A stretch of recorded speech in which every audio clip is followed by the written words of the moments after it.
جہیز کا کوئی تصور اسلام میں نہیں. خالص ہندوانہ رسم، خالص ہندوانہ رسم، خالص ہندوانہ رسم. ہندوؤں میں کیوں ہے؟ وہ اس لیے ہے، معقول بات ہے کہ لڑکی کا وراثت میں کوئی حصہ ہے ہی نہیں.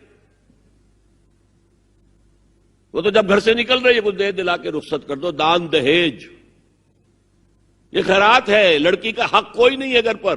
اسلام میں تو لڑکی وارث ہے. والد فوت ہوں گے وراثت تقسیم ہوگی، والدہ فوت ہوں گی کوئی ان کی ہے ملکیت وہ تقسیم ہوگی. شادی کے موقع پر کوئی جہیز اسلام میں نہیں، قطعاً نہیں.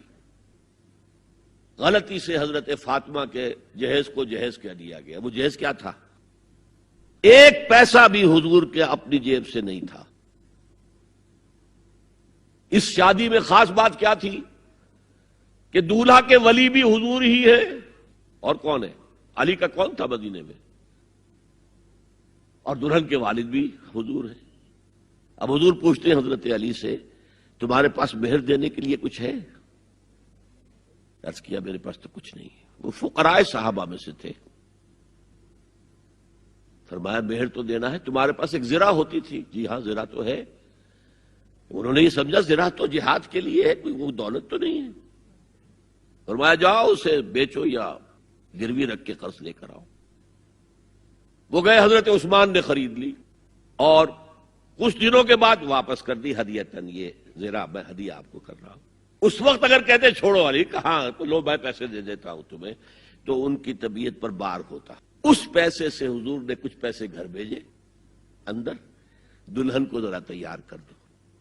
اور کچھ پیسوں سے وہ ایک گدا جس میں کھجور کی کھال بھری ہوئی تھی، اور 2 تکیے جس میں کھجور کی کھال بھری ہوئی تھی، ایک مشکیزہ کنویں سے پانی تو لانا ہی ہے نا، ایک چکی جو ہو یا گیہوں ہو پیسنا تو ہے نا، کوئی 1-2 برتن اور. اللہ اللہ خیر صلی اللہ. یہ تھا جسے جہیز کہتے ہیں، جس میں ایک پیسہ بھی حضور کا شامل نہیں ہے. وہ حضرت فاطمہ کا مہر تھا جس سے بنایا گیا. ورنہ مدینے ہی میں دوسری آپ کی صاحبزادی کا نکاح حضرت عثمان سے بھی ہوا. کہیں ذکر ہے جہیز کا؟ حضرت عثمان کا گھر بھرا ہوا، ہر چیزیں موجود، وہاں تو جہیز کا تذکرہ نہیں. بہرحال یہ شادی کو آسان کرو، زنا کو مشکل بناؤ.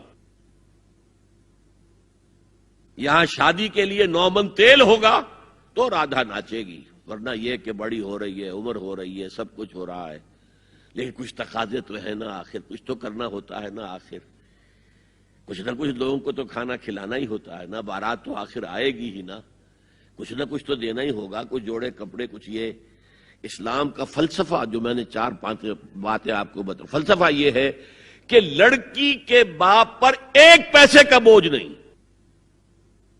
اس نے لڑکی پال پوس کے تمہارے حوالے کر دیا، اب اور کیا چاہتے ہو تم؟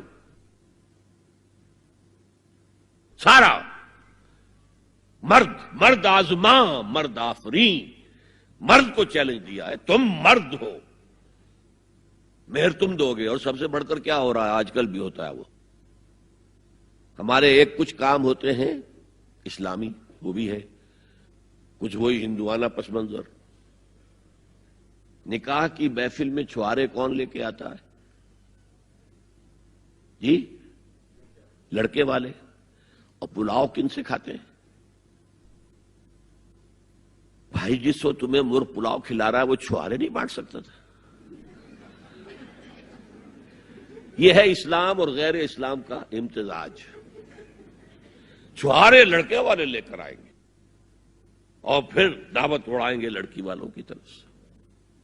میں نے سنا ہے، میں اس کی تصدیق نہیں کر سکتا، کہ میوات میں جو مسلمان تھے، جو شدی کی تحریک جن پر چلائی گئی تھی، اور بہت سے لوگ شدی ہو بھی گئے تھے، اور اس فتنے کے مقابلے کے لیے مولانا محمد الیاس رحمۃ اللہ علیہ نے یہ تبلیغی سلسلہ شروع کیا تھا.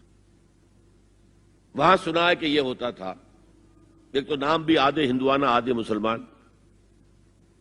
اب شادی کرنی ہے، اچھا مولوی جی کو بلا لو، بول پڑھا دیں. لیکن وہ کہتے یہ بول پڑھانے سے یہ ہو گیا شادی؟ یہ تو سمجھ میں نہیں آئی. پھر وہ کہتے تھے پھیرے بھی ڈلوا لو.